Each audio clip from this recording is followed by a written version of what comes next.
Okay students, so now we have question number 11 और इस 11th question में हमसे कह रहे हैं कि find the equation of the lines through the point 3,2। ठीक है, एक पॉइंट है 3,2 which makes an angle of 45 degree with the line this. देखो समझो ज़रा, क्वेश्चन को विजुअलाइज करते हैं थोड़ा सा। एक ये गिवन लाइन मेरे को दे रखी है, ठीक है, गिवन लाइन है x minus 2y equal to 3।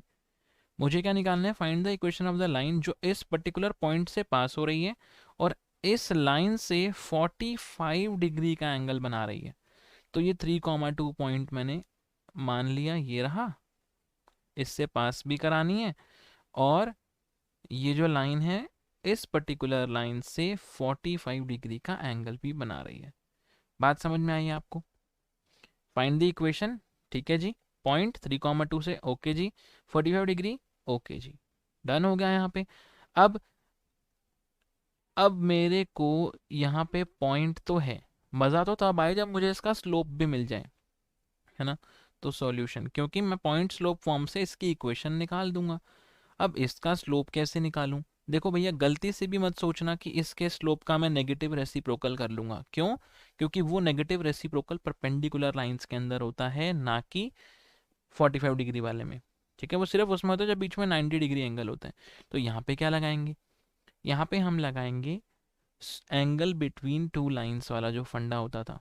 Angle between two lines का फॉर्मूला क्या होता था? tan theta equals to modulus m1 minus m2 upon 1 plus m1 m2। m1 और m2 क्या होते थे? Slope of the two lines, और थीटा क्या होता था? Angle between the two lines. ठीक है, तो पहले मैं इसका स्लोप निकाल लेता हूँ। इसके स्लोप को मैं मान लेता हूँ m1 और इसके स्लोप को मैं मान रहा हूँ m। तो मैं लिख रहा हूँ let the slope of required line be m. Now the slope of line x minus 2y equal to 3 be m1 मान लिया, है ना। And the slope of line this be m1 मान लिया, हमने लेट किया। यहाँ से मैं ये नाउ हटा देता हूँ, ठीक है। Let the slope of the required line be m and the slope of line this be m1। तो इसको मैं y equals to m x plus c के फॉर्मेट में लेके आ रहा हूँ। Minus 2y equals to minus x plus 3। -2 से पूरी इक्वेशन को डिवाइड करूँगा तो ये क्या बनेगा? सिर्फ 1/2x और ये माइनस का 3/2।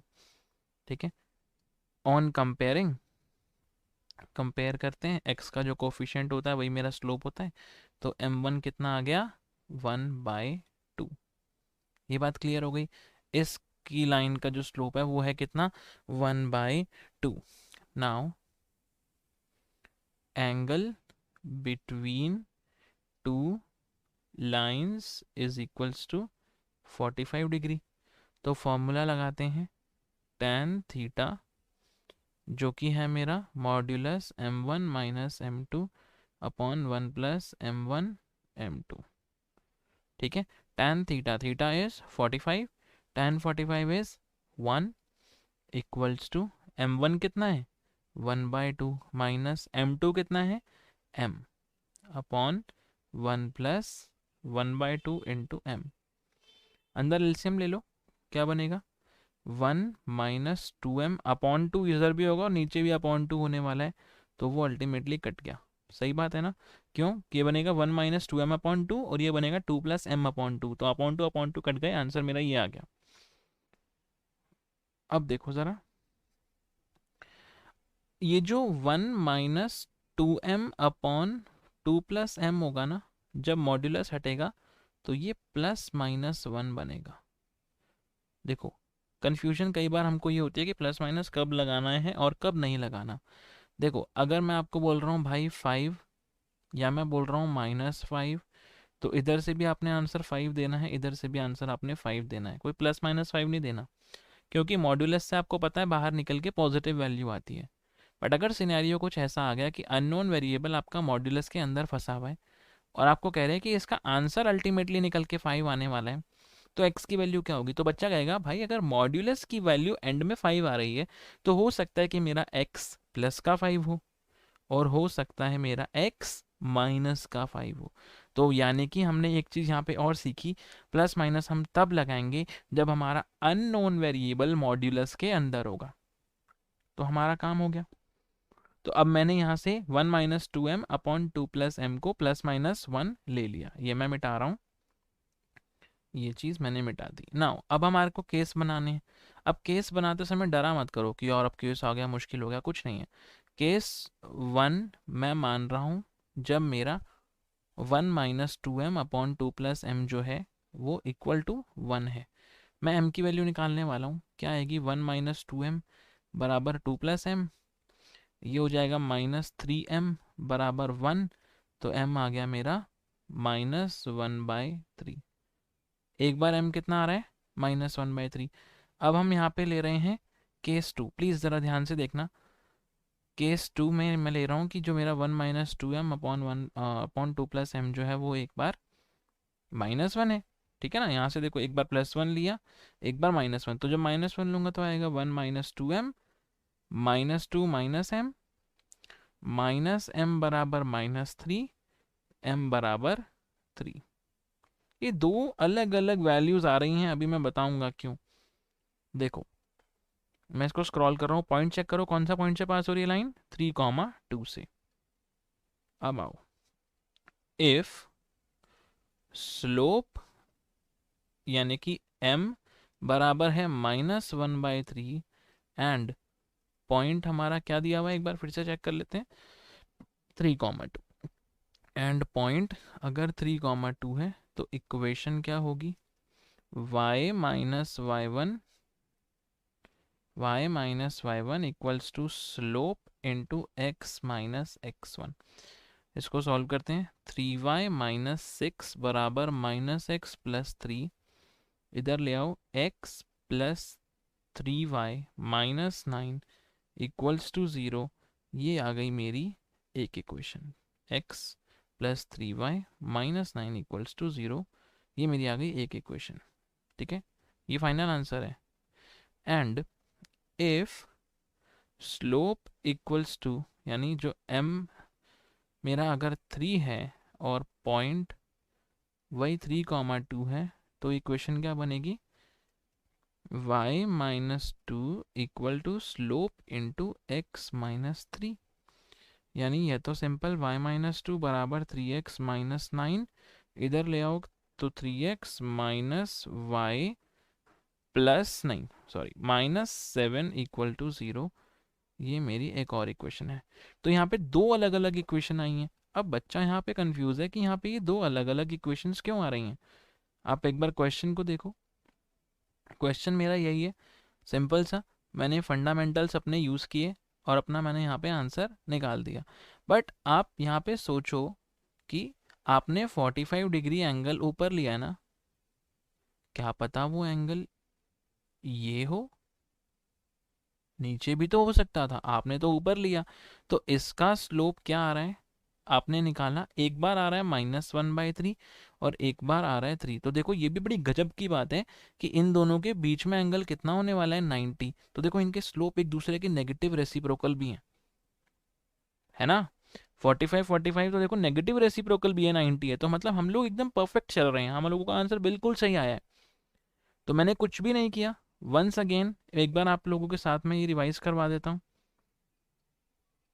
देखो सबसे पहले मेरे पास क्या दिया हुआ था, एक लाइन दी हुई थी जिसके 45 डिग्री एंगल 3,2 पॉइंट से एक लाइन गुजर रही है, उसकी मुझे इक्वेशन निकालनी है।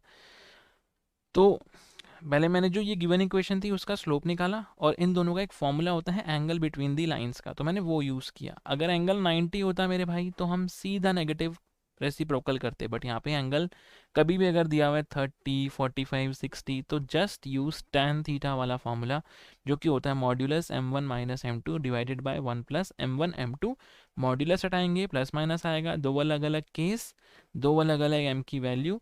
तो m मिल गया, पॉइंट है, इक्वेशन निकाली, m मिल गया, पॉइंट है, इक्वेशन निकाली। That's it. So this is the solution for your question number 11।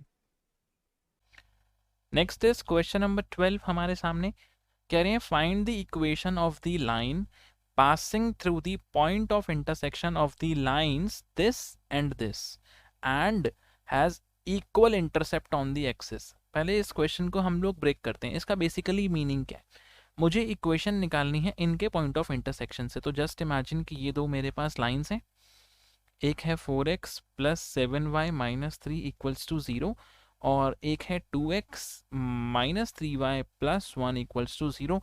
इनके पॉइंट ऑफ इंटरसेक्शन से एक लाइन पास हो रही है और उस लाइन के इक्वल इंटरसेप्ट हैं दोनों एक्सिस के ऊपर। यानी कि मान लो, इमेजिन करो कि ये एक लाइन जा रही है, मेरे को इसकी वैल्यू निकालनी है, इसकी इक्वेशन निकालनी है basically.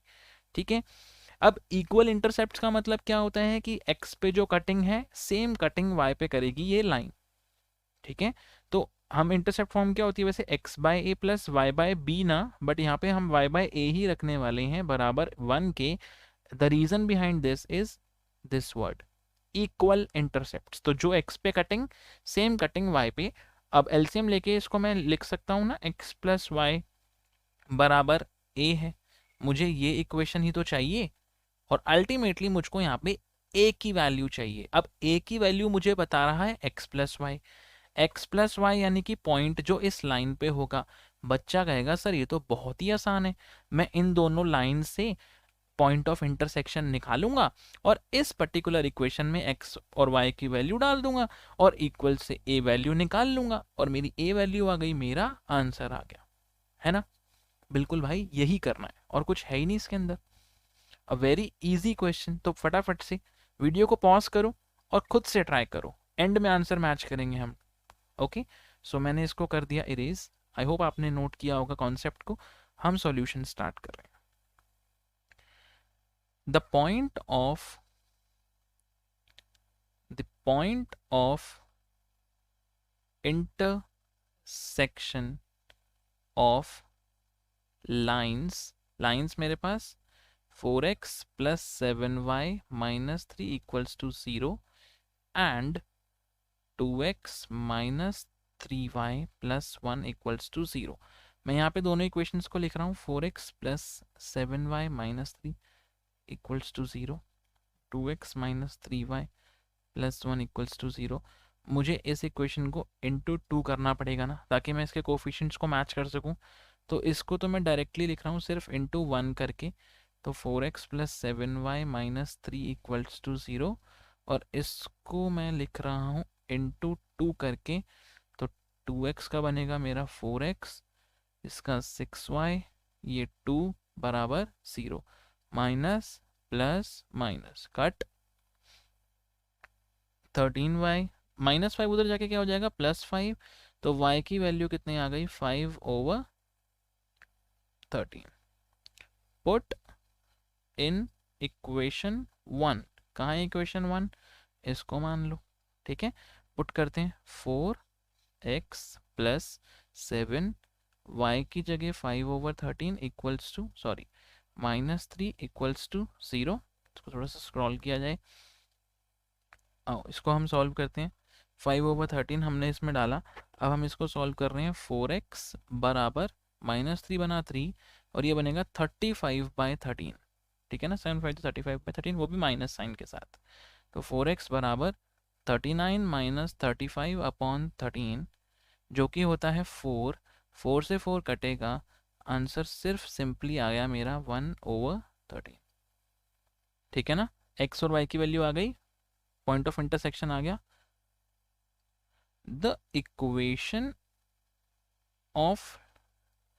the equation of line having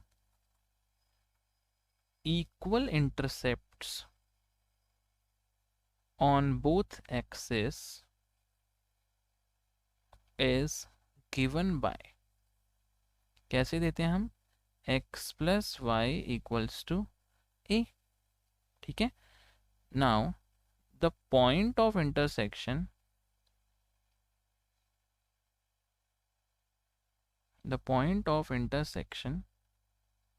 1,13 और 5,13 also lies on this line.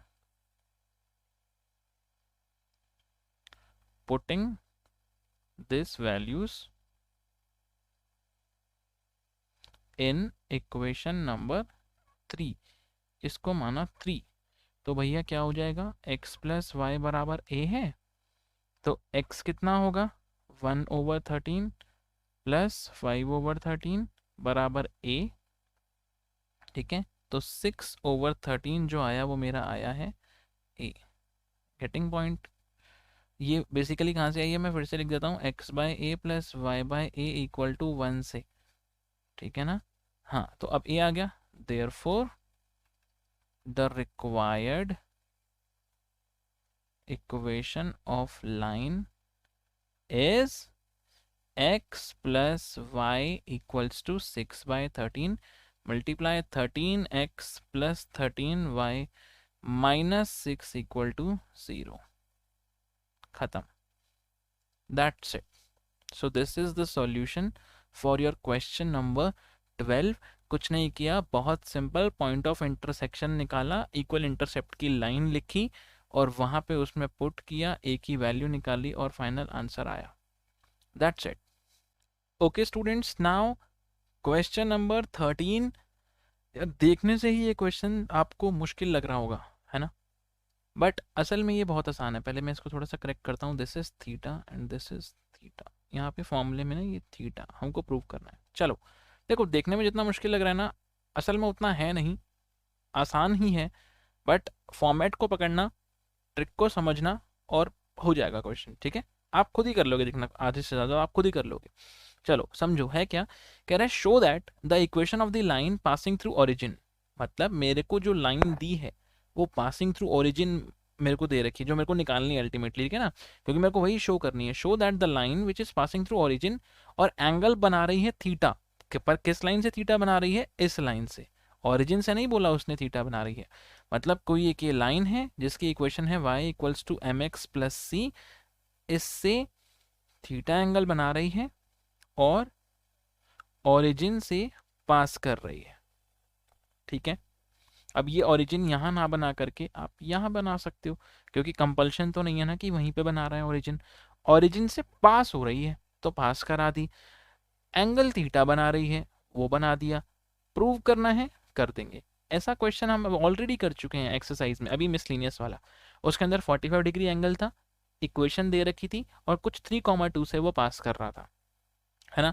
जो कॉन्सेप्ट आपने उसमें लगाया है ना, डिट्टो सेम कॉन्सेप्ट आप इसमें लगाओगे, कुछ भी नया नहीं है।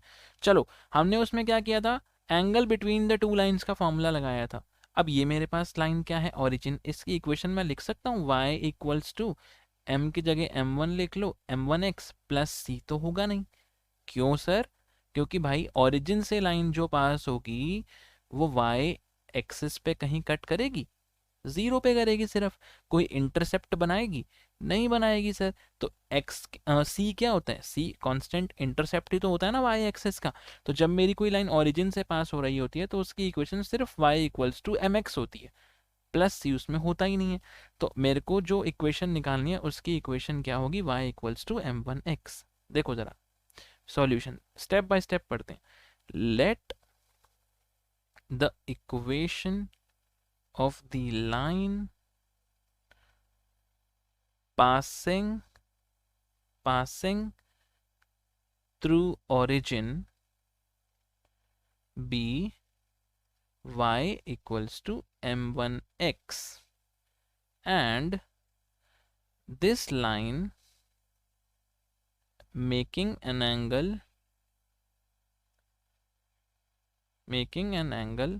theta with the line y equals to mx plus c।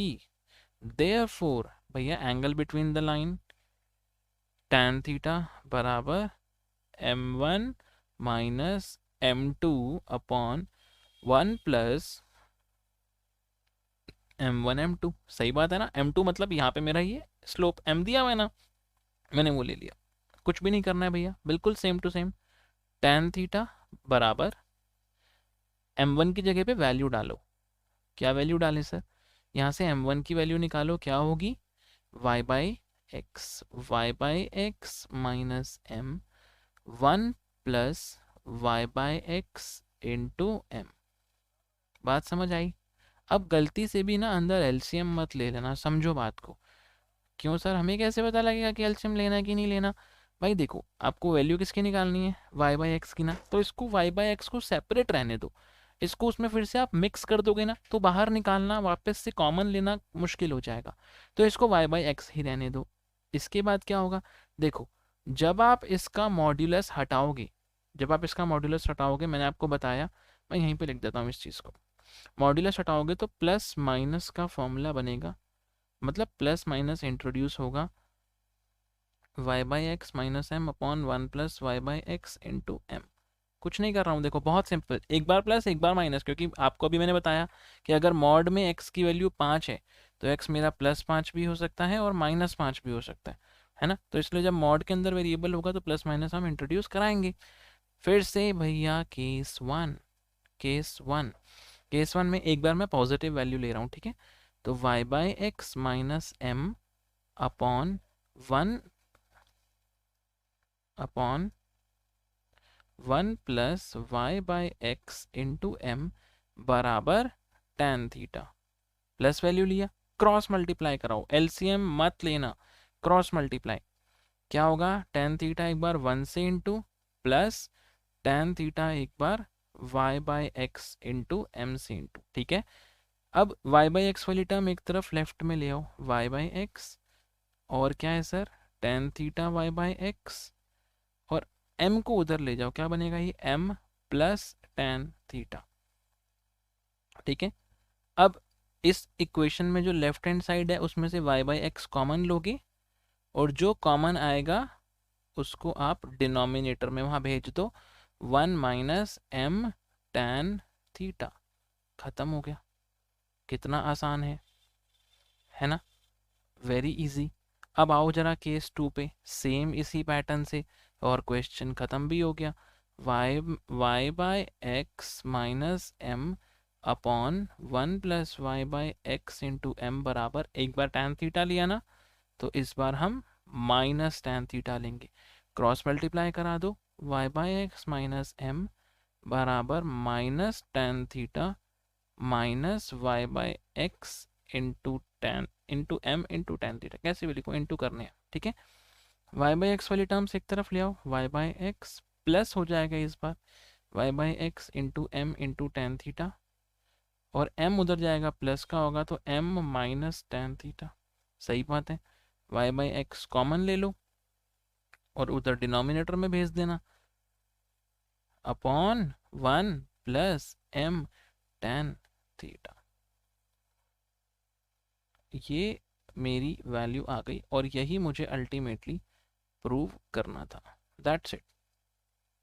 तो मेरा अल्टीमेटली y बाई एक्स क्या है, अभी एक चीज़ का ध्यान दो, m plus minus tan theta upon 1 minus plus m tan theta. भैया फ़र्क होता है, देखो प्लस माइनस और माइनस प्लस में डिफरेंस है। यहाँ मैंने ऐसा इसलिए लिखा है कि ऊपर अगर प्लस है तो नीचे माइनस होना चाहिए, मतलब अगर ऊपर वाले कंसीडर कर रहे हो तो ऊपर प्लस नीचे माइनस, और अगर नीचे वाले साइन कंसीडर कर रहे हो तो अगर न्यूमरेटर में माइनस होगा तो डिनोमिनेटर में प्लस होना चाहिए, इसका मतलब ये होता है।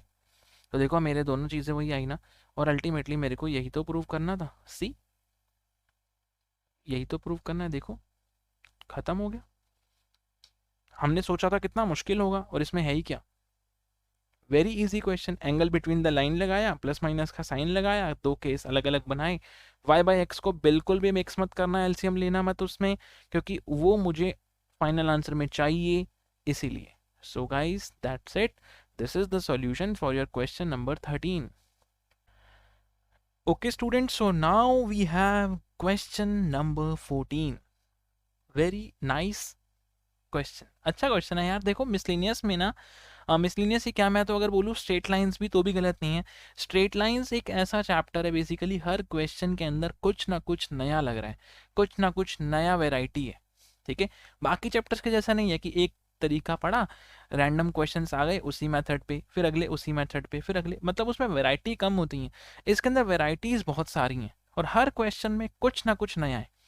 तो इसीलिए अगर हम कॉन्सेप्ट्स को अच्छे से समझेंगे तो बहुत अच्छा रहेगा, ठीक है। तो चलो खैर स्टार्ट करते हैं, बिना टाइम वेस्ट करे अपने इस सॉल्यूशन को जो 14th क्वेश्चन का सॉल्यूशन रहने वाला है, इसके अंदर मुझे बोला है in what ratio the line joining this and this is divided by the line this.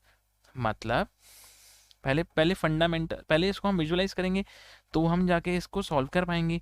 कह रहे हैं इन व्हाट रेशियो, किस रेशियो में line joining this and this, मतलब ये दो पॉइंट बनाता हूँ, इन दोनों पॉइंट से एक लाइन बन रही होगी, वो डिवाइड होगी इस लाइन से, यानी कि एक लाइन और कहीं से आ रही है, वो परपेंडिकुलर भी हो सकती है, वो किसी पर्टिकुलर एंगल पे भी हो सकती है, और खैर हमें उससे कोई लेना देना है ही नहीं।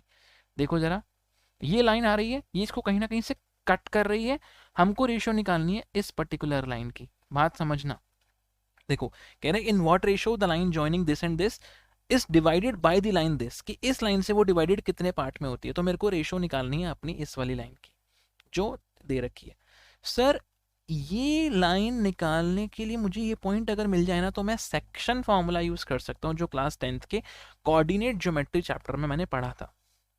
पर ये पॉइंट कैसे निकलेगा, point of intersection?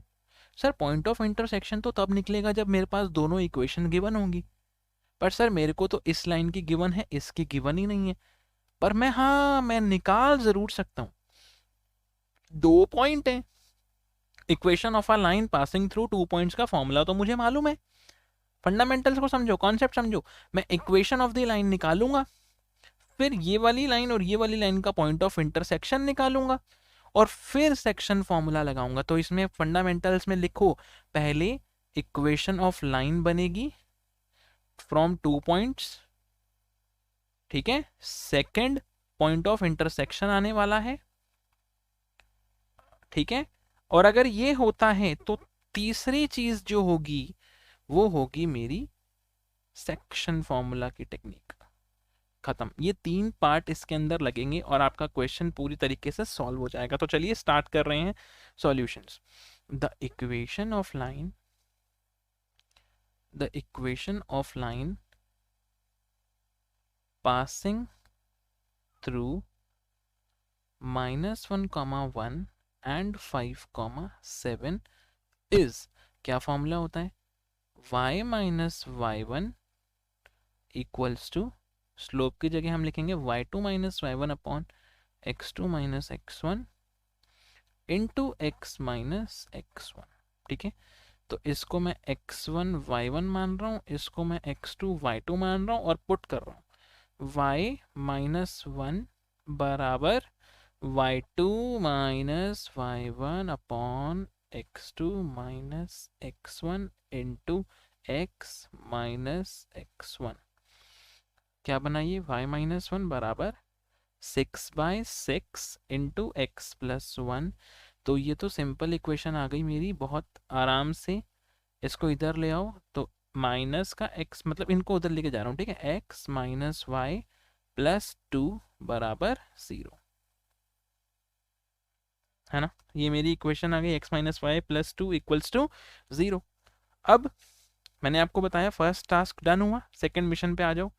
The point of intersection, the point of intersection of line x plus y equal to 4 and x minus y plus 2 equal to 0 is, क्या होगा, लिखें इसको, चलो, x plus y equal to 4, तो ये मेरी equation आ गई, मैं मान लेता हूँ इसको फर्स्ट, और x minus y equal to minus 2 हो जाएगा, ठीक है ना, समझ पा रहे हो ना, प्लस 2 उधर जाएगा तो माइनस 2 हो जाएगा। एलिमिनेशन लगाओ, साइन चेंज करने की जरूरत नहीं है, ऑलरेडी हुए हुए हैं। 2x बराबर 4 माइनस 2 2, तो x की वैल्यू कितनी आ गई, 1।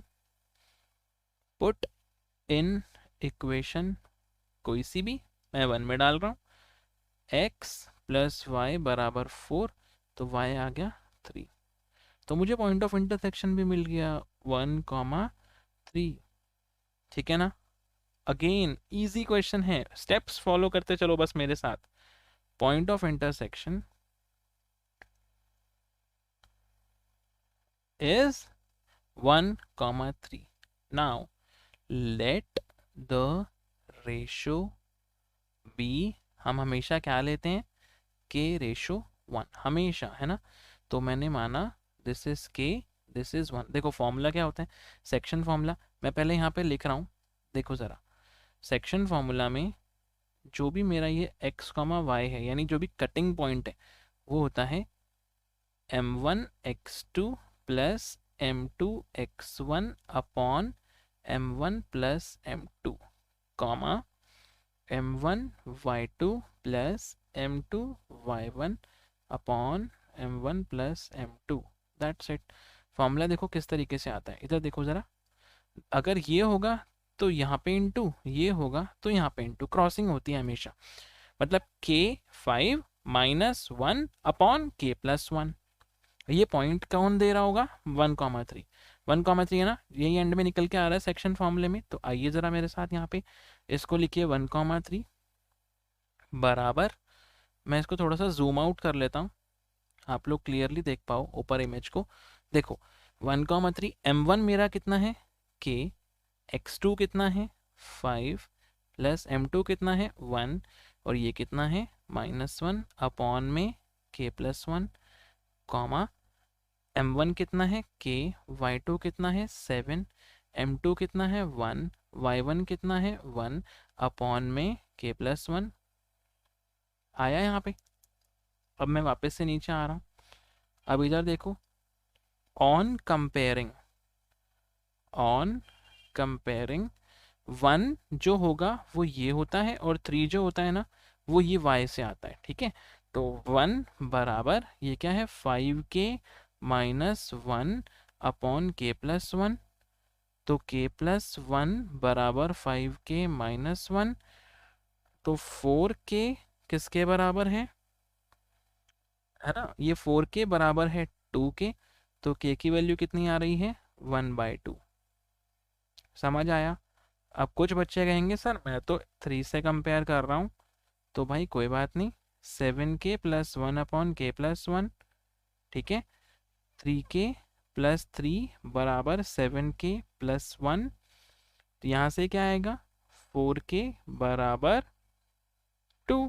इधर से भी देखो सेम वैल्यू आएगी, ये हमेशा ऐसे ही आएगी, सेम वैल्यू दोनों से। तो रेशो कितना लिया था हमने, k रेशो 1, रेशो क्या लिया था k रेशो 1, यानी 1/2 रेशो 1, 2 हमेशा क्रॉस में जाएगा, तो ये हो गया 1/2। आंसर, द रेशो या रिक्वायर्ड रेशो इज 1/2। अब मेरी बात को ध्यान से समझो, कंफ्यूज मत होना। एक चीज़ और बताता हूँ, कई बार 1/2 जैसे मेरा आया ना, कई बार ऐसा हो सकता है किसी बुक में 2/1 इसको लिख देंगे, तो पैनिक मत करना। प्रॉब्लम क्या होती है, हमने जैसे k यहाँ लिया 1 यहाँ लिया ना, वो लोग k यहाँ ले लेते हैं 1 यहाँ ले लेते हैं, तो इससे कोई फर्क नहीं पड़ेगा। 1:2 आंसर दो, तो यानी यहाँ पे मेरा आया k की वैल्यू हाफ है, तो 1:2। अगर वो k यहाँ लेके तो लेंगे तो ये हो जाएगा 2/1, तो कोई फर्क नहीं पड़ता। आपका आंसर बिल्कुल करेक्ट आया है, टेंशन लेने की ज़रूरत नहीं है। तो 1:2 is the final answer for this particular question. तो देखो मैंने 3 जो आपको मिशन दिए थे, जो हमको अचीव करने थे, वो मैंने आपको यहाँ पे लिख करके दिए हैं, इनको ज़रूर नोट करना, ठीक है। सबसे पहले इक्वेशन बनेगी, पॉइंट ऑफ इंटरसेक्शन आएगा, उसके बाद सेक्शन फॉर्मूला लगेगा। This is the pattern, this is the way to solve these type of questions. So that's it, easy question था, आराम से कंप्लीट किया हमने। So this is the solution for question number 14। Okay students, so this is question number 15। और question number 15, देखो ये वाले question जो हैं, ये अगेन एक नई वैरायटी आई है, बहुत इंपॉर्टेंट क्वेश्चन है, तो हम ध्यान से समझेंगे। क्या कह रहा है, कह रहा है find the distance of the line this from the point this. अब समझो क्वेश्चन को, एक लाइन दे दी आपको, जस्ट इमेजिन, ये लाइन क्या दी है इन्होंने, 4x plus 7y plus 5 equals to 0। कह रहा है डिस्टेंस निकालो, find the distance of the line this from the point, कौन सा पॉइंट, 1,2 से। तो बच्चा कहेगा सर ये तो बहुत ही आसान क्वेश्चन है, मैं परपेंडिकुलर डिस्टेंस निकाल दूंगा, मेरा आंसर आ जाएगा। बट क्वेश्चन में उसने कुछ आगे लिखा है, जरा पढ़ो। कह रहे हैं along the line 2x minus y equal to 0। मतलब अलोंग द लाइन का मतलब क्या है, मतलब उसने नहीं कि लाइन दे दी कि इस लाइन के थ्रू रास्ता बताओ कि कितना लंबा है। ये एक लाइन क्या दे दी, 2x माइनस वाई बराबर 0। देखो सिंपल सी बात है, सपोज करो ये एक सड़क है, ठीक है, और यहाँ राइट लेफ्ट में सारे खेत ही खेत हैं, इमेजिन करते हैं, ठीक है, क्रॉप फील्ड्स हैं, और यहाँ पे आप खड़े हो, मैं बोल रहा हूँ भाई फटाफट से इस मेन रोड तक पहुँचो, तो आप क्या बोलोगे कि सर मैं ऐसे आ रहा हूँ, परपेंडिकुलर डिस्टेंस सबसे शॉर्टेस्ट डिस्टेंस होता है। बट मैंने कहा देखो, आपको ना ये सड़क दी हुई है ना, इस सड़क के रास्ते आओ, खेतों में बीच में से नहीं आना है, ठीक है। तो आप क्या कहोगे कि हाँ फिर तो मुझको वैसे ही आना पड़ेगा ना, और कोई चारा ही नहीं है। तो ये सवाल भी कुछ इसी तरीके का है। इसने बोला है कि डिस्टेंस निकालो 1,2 पॉइंट से, बट इस लाइन के अलोंग निकालो।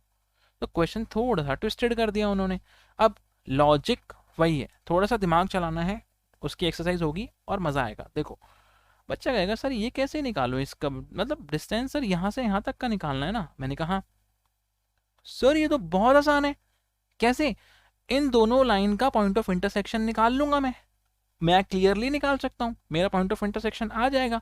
और दो पॉइंट के बीच के डिस्टेंस का फॉर्मूला तो मुझको पता है। क्या होता है सर, यहाँ तो परपेंडिकुलर डिस्टेंस का फॉर्मूला भी नहीं लगेगा, यहाँ फॉर्मूला कौन सा लगेगा, under root x2 minus x1 square plus y2 minus y1 square. Oh very easy question, बहुत इजी बहुत इजी। तो कंप्लीट करेंगे हम लोग, स्टार्ट करते हैं इस क्वेश्चन को, ठीक है। चलिए सॉल्यूशन, मैंने आपको क्या बोला, पहले पॉइंट ऑफ इंटरसेक्शन, मतलब ये तो दो ही स्टेप में आंसर आ रहा है। पहले पॉइंट ऑफ इंटरसेक्शन निकाला जाएगा सर, और सेकंड में डिस्टेंस फॉर्मूला लगाऊंगा जो हम क्लास 10th में पढ़ते थे।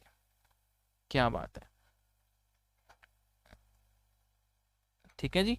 चलो, the point of intersection,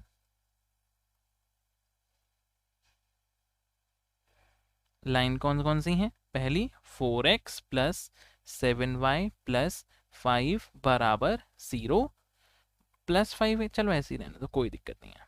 2x minus y plus में नथिंग इक्वल टू 0। देखो नीचे लिखना था इसलिए लिख दिया मैंने, कोई दिक्कत नहीं।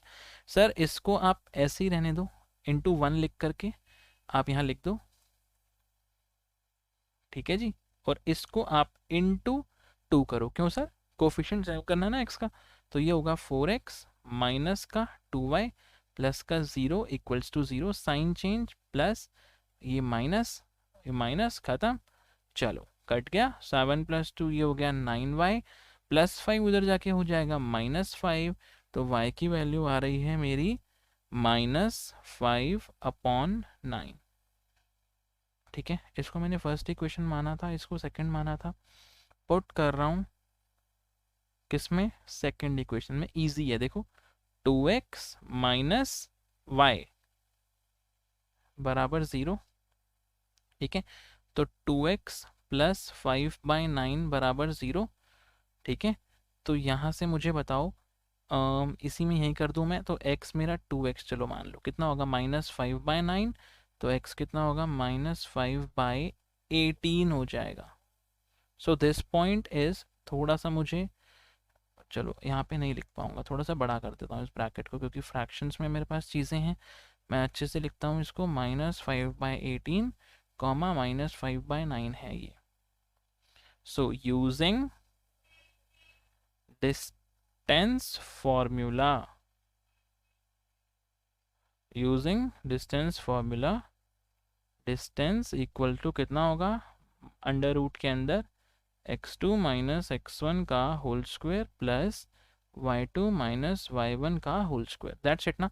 पॉइंट आपके पास है, देखो एक 1,2 है और एक ये है, 1,2 याद रखो, ये वाली यहीं पे दिख जाएगा आपको। चलो आओ पुट करते हैं, अंडर रूट पुट करते हैं, 1,2 है वो तो 1, माइनस माइनस करूँगा तो प्लस हो जाएगा, 1 प्लस 5/18 का whole square plus y2 minus y1, y2 मैंने मान लिया 2, माइनस माइनस प्लस होने वाला है तो 5/9 का होल स्क्वायर।